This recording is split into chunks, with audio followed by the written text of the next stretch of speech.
أعوذ بالله من الشيطان الرجيم بسم الله الرحمن الرحيم وألقي عصاك فلما رآها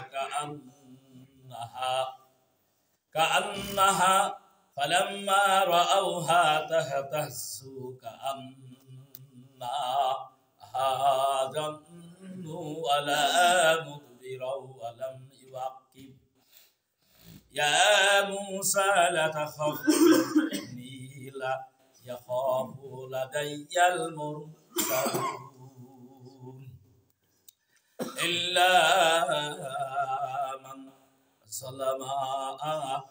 إلا من ظلم ثم بدل حسنا بعد من سوء فإني غفور رحيم وأدخل يدك في جيبك تخرج من غير سوء في تسع آيات إلى فرعون وقومه إنهم كانوا قوما فاسقين وجاهدوا واستيقنتها أنفسهم ظلما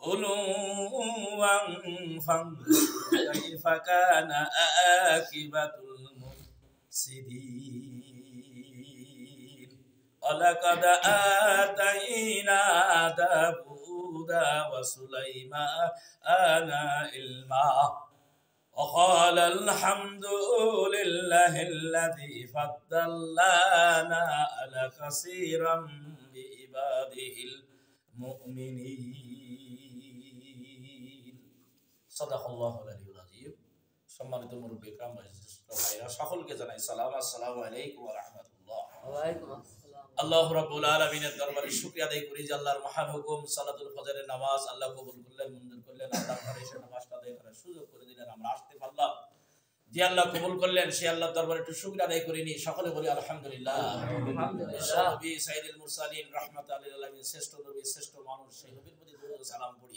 সকলে পড়ি সাল্লাল্লাহু আলাইহি ওয়াসাল্লাম সকল মানুষের জন্য আমরা দোয়া করি জান্নাত কামনা করি আল্লাহ আমাদের সকলকে কবুল করুক আল্লাহ আমাদের সকলকে maaf করে দিক সকলে বলেন আল্লাহুম্মা আমিন আল্লাহুম্মা আমিন আমরা কোরআনুল কারীমের সূরা ইয়াসিনের আলোচনা শুনছি আজকে 10 নম্বর আয়াত থেকে 15 নম্বর আয়াত পর্যন্ত আলোচনা হবে আল্লাহ আমাদেরকে কবুল করুক আল্লাহ আমাদেরকে মঞ্জুর করুক এই ধারাবাহিক তাফসীরকে আল্লাহ কবুল করুক সকলে বলেন আল্লাহুম্মা আমিন আল্লাহুম্মা মুসা আলাইহিস সালাম যখন তার জাতির কাছে আসলেন সেই জাতির কাছে কিছু মুজিজা দেখালেন আগো মুজিজা দেখে জাদুকরদের সামনে বিশাল মুজিজা দেখিয়েছিলেন সেই মুজিজার আগে হযরত মুসা আলাইহিস সালাম ওই ফিরাউন গোষ্ঠীর কাছে এই মুজিজাটা দেখিয়েছিলেন বলেন আলহামদুলিল্লাহ এটা ওই লাঠির কারামত সেই লাঠির যে আল্লাহ হিকমত দিয়েছিলেন সেই যে মুজিজা দেখিয়েছিলেন সেই মুজিজার কথা আল্লাহ এখানে বলতেছেন লাঠি মুসা আলাইহিস সালামের সাথে একটি লাঠি থাকতেন সেই লাঠির মুজিজা আল্লাহ বললেন আলকি তুমি নিক্ষেপ করো তুমি ফেলে দাও আসাকা তোমার এই লাঠিটি বলেন আলহামদুলিল্লাহ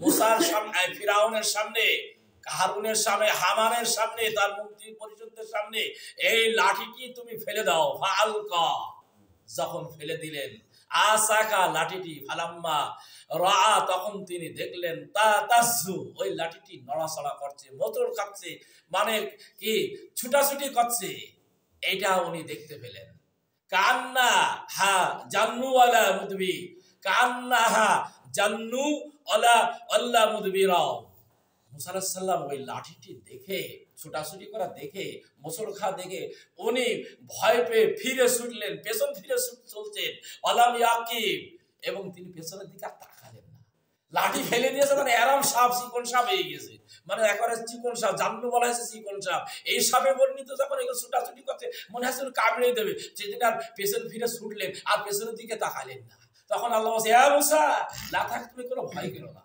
বলেন আলহামদুলিল্লাহ তুমি কিসের ভয় করছো তোমার কোনো ভয় নেই তোমার হাতের লাঠি তুমি ফেলে দিয়েছো তোমার কোনো ভয় নেই ভয় থাকবে জালেমদের ভয় থাকবে মুশরিকদের ভয় থাকবে কাফেরদের ভয় থাকবে কারণের হামানের ফিরাউনের তোমার কোনো ভয় নেই বলেন আলহামদুলিল্লাহ ইন্না বসে ইন্নী লা ইয়াখাফু লাদাইয়াল মুরসালিন, তুমি তো আমার সামনে আছো, নবীরা তো আমার সামনে থাকে, নবীদের কোনো ভয় থাকে না। বলেন না আলহামদুলিল্লাহ।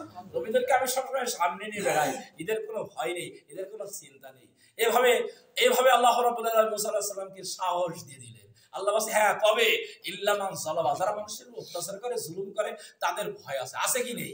যারা দেখেন এই দেশের মানুষের উপর জুলুম করেছে, অত্যাচার করেছে, তাদের ভয়টা এমন ভয় যে আমরা কি করছি, বিপদ আসতে পারে, আমরা যা করেছি, ঘটনা ঘটেছি।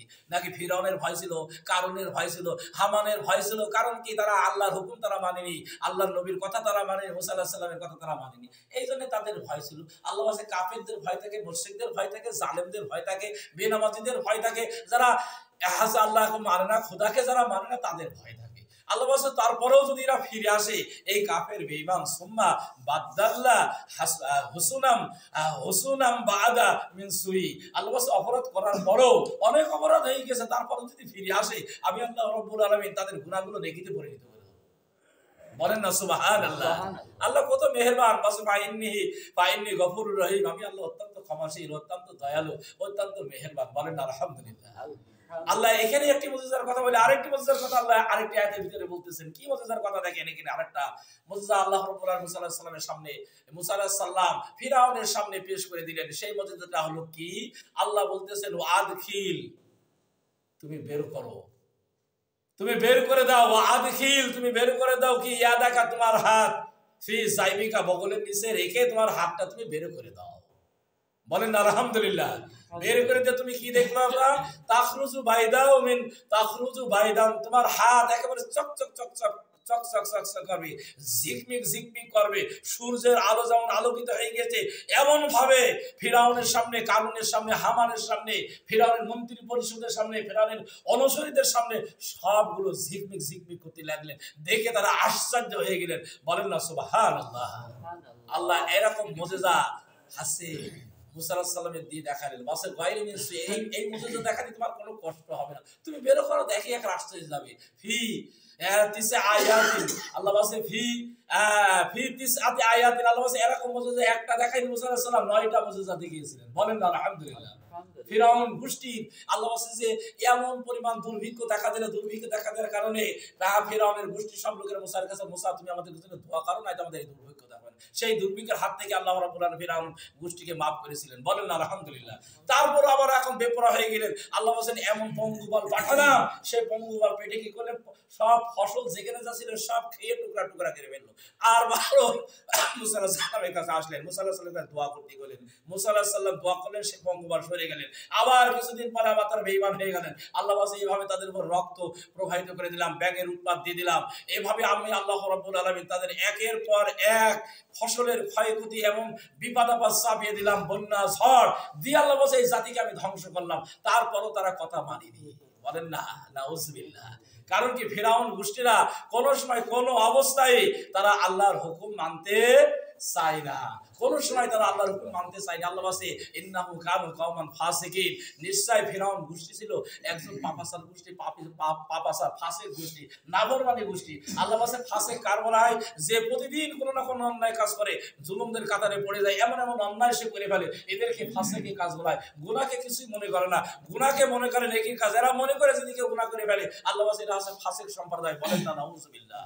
আল্লাহ এই ফাসিকদের কথা বলার পরে আল্লাহ রাব্বুল আলামিন এবার আমাদেরকে বলতেছেন ওয়াজাহাদু, তারা সকলে অস্বীকার করলো। ফালাম্মা জাআত, যখন তাদের কাছে আসলো, ফালাম্মা জাআত আয়াতুনা মুসবিরাতান, তারা এগুলো দেখলো, নিদর্শনগুলো দেখলো, বলে কি কাজ, কি কাজ, মুসা আলাইহিস সালামের হাত এত সুন্দর, এ কি চকচক চকচক করতে লাগলে। এমনি ভাবে লাঠির মুজিজা যখন দেখলে, ক্বালু হাযা সিহরুম মুবিন, বলে একটা আসল জাদুকর। বলেন না নাউজুবিল্লাহ। বাস এর মতো বড় জাদুকর আর কেউ নেই। বলেন না নাউজুবিল্লাহ। ভালো ভালো জিনিস দেখার পরও মানুষ কিন্তু এগুলো বিশ্বাস করতে পারে না। এদেশে যারা দেখেন মন্ত্রী পরিষদ ছিল, ইসলামী আন্দোলনের লোকেরা, তারা অনেক ভালো কাজ করেছে, সে ভালো কাজের কিন্তু তাদের কোনো কি মূল্যায়ন হয়নি, বরং তাদেরকে আরো জাদুকর, তাদেরকে তখনকার সময় জাদুকর বলেছে, আর এদেরকে বললো কি রাজাকার। বলেন না নাউজুবিল্লাহ।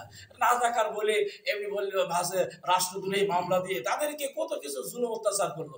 মুসা আলাইহিস সালাম তো যেমন তারা জুলুম জুলুম অত্যাচার করেছিল আর এখনকার লোকদেরকে সেইভাবে সেই জুলুম অত্যাচার করেছিল, তখন আর এখনের ভিতরে কোনো পার্থক্য নেই। ওয়াজাহাদু, তারা সবাই অস্বীকার করলো, ফিরাউন গোষ্ঠীরা, হামানরা সকলে ওই জাদুকে তারা বিশ্বাস করে নিতে পারলো না, এটা তারা অস্বীকার করলো। বলেন না নাউজুবিল্লাহ। ওয়াস্তাইকানাতহা, কিন্তু অনুসারী যারা ছিল তারা তো বিশ্বাস করলো, মনে মনে তাদের বিশ্বাস ছিল, মনের ভিতরে কি ছিল তাদের বিশ্বাস। জাদুকারদের, ফিরাউনের হাসিন মন্ত্রী পরিষদদের যারা তাদের মনের ভিতরে বিশ্বাস, আসলে ওরা কিন্তু ভালো লোক, মুসার অনুসারীরা কিন্তু ভালো লোক। বলেন আলহামদুলিল্লাহ। যদিও তারা বিরোধী দল করে, ইসলামী দলের লোকগুলো কিন্তু তারা ভালো মনে করে, করে কি করে না, বলে ওরা সত্যি অনেস্ট, ওরা ভালো লোক, ওদের ভিতরে কোনো ঝামেলা নেই, মনে মনে তারা করে। আর তারা মনে মনে করে, কিন্তু কি মনে মনে করলে কি হবে, জুলমা ও তুয়ান, কিন্তু তাদেরকে অহংকারের সাথে তারা সেগুলো ত্যাগ করে, অহংকার করে আমরা ক্ষমতায় থাকবো, ওরা আমাদের নিচেই থাক, এই করে এই ইসলামী আন্দোলনের লোকগুলো মেনে নিতে পারে না। মুসা আলাইহিস সালামকে তারা মেনে নিতে পারেনি। আল্লাহ ফানজুর কাইফা কানা আকিবাতুল মুফসিদিন, যখন তারা মেনে নিতে পারলেন না মুসা আলাইহিস সালামকে, তার অনুসারীদেরকে যখন মেনে নিতে পারলেন না, আল্লাহ বলে তুমি একটু দেখো মুসা আলাইহিস সালাম, একটু তাকিয়ে দেখো, ফানজুর কাইফা কানা আকিবাতুল মুফসিদিন, এদের পরিণাম যে কি খারাপ, এরা যে কত ভয়াবহ, এই ভয়াবহ পরিণাম আমি আল্লাহ রাব্বুল এদেরকে দেখিয়ে দেবো। তার মানে কি, এদেরকে সব হাসে লোহিত সাগরে ডুবিয়ে শেষ করলেন ফিরাউন গোষ্ঠীকে। বলেন না নাউজুবিল্লাহ। পরবর্তী আয়াতে আল্লাহ বলেন ওয়ালাকাদ আতাইনা দাউদ ও সুলাইমান, আল্লাহ বলেন আমি অবশ্যই, ওয়ালাকাদ আতাইনা দাউদ ও সুলাইমান ইলমান, আল্লাহ বলেন আমি দাউদ আলাইহিস সালামকে এবং সুলাইমান আলাইহিস সালামকে আমি আল্লাহ রাব্বুল আলামিন কি দান করেছিলাম, ইলম দান করেছিলাম, জ্ঞান দান করেছিলাম। বলেন আলহামদুলিল্লাহ। অনেক জ্ঞান আল্লাহ তাকে দান করেছিল, সেই জ্ঞান দিয়ে তারা রাষ্ট্র পরিচালনা করেছিলেন, দেশ পরিচালনা করেছিলেন, জাতি পরিচালনা করেছিলেন। আল্লাহ বলেন এত জ্ঞান তাদেরকে দান করেছিলাম। ওয়াকালুল হামদুলিল্লাহিল্লাযী, তারা সেই জ্ঞান পেয়ে আল্লাহর শুকরিয়া আদায় করেছিলেন, আল্লাহর প্রশংসা করেছিলেন। বলেন না আলহামদুলিল্লাহ। জ্ঞান পেয়ে কার প্রশংসা করা লাগবে? আল্লাহর প্রশংসা করা লাগবে। ওয়াকালুল হামদুলিল্লাহিল্লাযী ফাদ্দালনা আলা কাসীরাম মিন ইবাদিহিল মুমিনিন, দাউদ আলাইহিস সালাম এবং সুলাইমান আলাইহিস সালাম বললেন এই জ্ঞান পৃথিবীর আর বিশ্ব নবী বাদে, আমাদের নবী বাদ দিয়ে এত জ্ঞানের অধিকারী আল্লাহ কাউকে দেয়নি। এত মুজিজা তাকে দিয়েছিলেন। লোহা হাতের ভিতরে রাখতেন দাউদ আলাইহিস সালাম, লোহা একেবারে কে যেতেন, একেবারে মাটির মতো, কাদা মাটির মতো তার হাতে মোমের মতো গলে যেত। বলেন আলহামদুলিল্লাহ। লোহা যে যা ইচ্ছা তাই তিনি তৈরি করতে পারতেন। বলেন আলহামদুলিল্লাহ। এই লোহা কে ইয়ে করতে পারতেন, পাখির কথাকে তিনি বুঝতে পারতেন, পশুর কথাকে তিনি বুঝতে পারতেন, জিনদের কথাকে বুঝতে পারতেন, কোথায় কি হচ্ছে না হচ্ছে সব জিনিস হযরত সুলাইমান আলাইহিস সালাম আর দাউদ আলাইহিস সালাম আল্লাহ তাদেরকে এই জ্ঞান দান করেছিলেন। বলেন আলহামদুলিল্লাহ। সেই জন্য বাস ফাদ্দাল্লাহ আলা কাসীরাম মিন ইবাদিল মুমিনিন, আল্লাহ বলেন বিশ্ব জগতে যত মুমিন এসেছে, ঈমানদার বান্দা এসেছে, তাদের উপরে আল্লাহ আমাদেরকে মর্যাদা দান করেছিল। বলেন আলহামদুলিল্লাহ। আল্লাহ কবুল করুক, আল্লাহ আমাদেরকে মঞ্জুর করুক, সকলে বলেন আমিন। তবে আজকের আয়াত থেকে আমরা যেটা শিক্ষা পেলাম যে কিছু কিছু মুজিজা, কিছু কিছু আছে আল্লাহ নবীরা এগুলো দেখিয়েছেন। বলেন আলহামদুলিল্লাহ। কিন্তু পৃথিবীর কোন এই নবীরা যা দেখিয়েছেন এই কোনো কারামতকে দেখাতে পারবো না। আমরা ওলি অনেকে মনে করি এ বিরাট ওলি, এ বিরাট আল্লাহর গাউস হয়ে গেছে, অনেক কুতুব হয়ে গেছে। কিন্তু গাউস আর কুতুব হতে গেলে দুটো জিনিস লাগবে, একটা হচ্ছে কি ঈমান রাখা লাগবে আর আল্লাহর ভয় করা লাগবে। যে ব্যক্তি আল্লাহর ভয় করে আর কি করে, ঈমান নিয়ে আসে আল্লাহর উপরে, আল্লাহ বলে সে ব্যক্তি হচ্ছে আল্লাহর ওলি। বলেন আলহামদুলিল্লাহ। এই ওলি হলেই যে আপনার ইয়ে দেখাতে হবে, মুজিজা দেখাতে হবে, কারামত দেখাতে হবে, অন্য কোনো কথা নাই। তাহলে এই আয়াতগুলো থেকে আমরা একটা শিক্ষা পেলাম যে নবীরা মুজিজা দেখাতে পেরেছে, পৃথিবীর কোনো মানুষ কোনো কারামত এবং আলামত দেখাতে পারবে এগুলো পারা সম্ভব নয়। আপনি মনে করবেন হ্যাঁ দেখিয়েছে, এগুলো মিথ্যে কথা, এগুলো জায়েজ কথা নয়, কারণ কোরআন হাদিসে কোথায় এগুলো নাই, নবীরা ছাড়া এগুলো কারো সম্ভব নয়। আল্লাহ বলেছে আল্লাহর ওলি হতে পারবে ঈমান থাকলে এবং হাসা আল্লাহর ভয় থাকলে, তাহলে আল্লাহর ওলি হতে পারবে। এই শিক্ষাটা আমরা একটা আয়াতের ভিতর থেকে পেলাম। আরেকটা জিনিস আমরা এই আয়াতের ভিতর থেকে শিক্ষা পাচ্ছি, সেটা হলো এই যে লাঠি দিয়ে মুসা আলাইহিস সালাম অনেক কাজ করতেন, সেই লাঠি দিয়ে তিনি কি করলেন, মুজিজা দেখালেন। বলেন আলহামদুলিল্লাহ। আরেকটা শিক্ষা পেলাম, বগলের ভিতর থেকে হাত বের করে যে এরকম ঝিকমিক করতে পারে, পৃথিবীর কেউ এরকম মুজিজা কেউ দেখাতে পারেনি, আল্লাহ মুসা আলাইহিস সালামের জন্য এটা ছিল নির্দিষ্ট। বলেন আলহামদুলিল্লাহ। কিন্তু এই সমস্ত মুজিজা দেখার পরও তারা আল্লাহর সামনে মাথা নত করতে পারেনি। আল্লাহ বলছে এই জামানায় যদি এরকম বিপদ আপদ আসে, তাদের সামনে বালা মুসিবত আসে, কঠিন দুর্ভিক্ষ আসে, কঠিন কঠিন অসুস্থর ভিতরে পড়ে যায়, তারপরে সুস্থ হয়ে গেলে তারা আল্লাহর কাছে ফিরে আসতে পারবে না। আর যারা ফিরে আসতে পারবে আল্লাহ বলছে আমি তাদেরকে মাফ করে দেবো, তাদেরকে আমি কবুল করবো, তাদেরকে আমি ক্ষমা করবো। বলেন না আমিন। আল্লাহ আমাদেরকে কবুল করুক, আল্লাহ আমাদেরকে মঞ্জুর করুক। আল্লাহুম্মা আমিন।